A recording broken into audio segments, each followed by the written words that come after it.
جو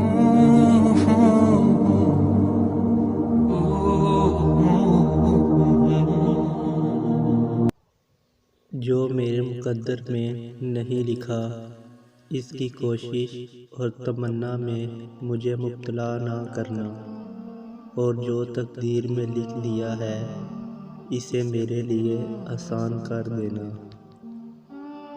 اگر تم لوگ اللہ پر توکل بھروسہ کرو جیسا کہ اس پر توکل کرنے کا حق ہے، تو تمہیں اسی طرح رزق ملے گا جیسا کہ پرندوں کو ملتا ہے کہ وہ صبح بھوکے نکلتے ہیں اور شام کو پیٹ بھرے ہوئے واپس آتے ہیں۔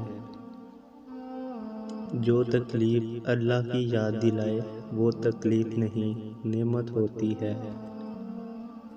جب ہم تمام فیصلے اللہ پر چھوڑ دیتے ہیں تو ان فیصلوں پر سکون ملنا شروع ہو جاتا ہے۔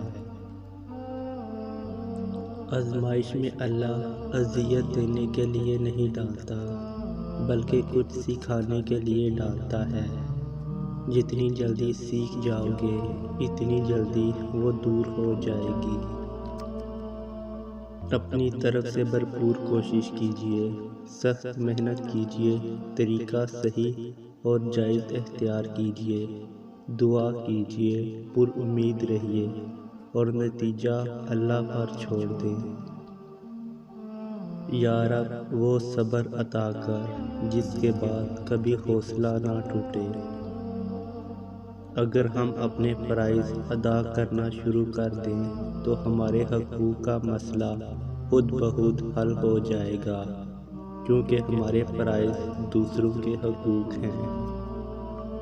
جو انسان یہ سمجھتا ہے کہ اللہ جو کرتا ہے وہ ہمارے لیے بہتر ہوتا ہے، وہ کمال کا ایمان رکھتا ہے۔ اور جانتے ہو تکلیف کیا ہے؟ جن کے بدلے تھے ان کا بدل جانا۔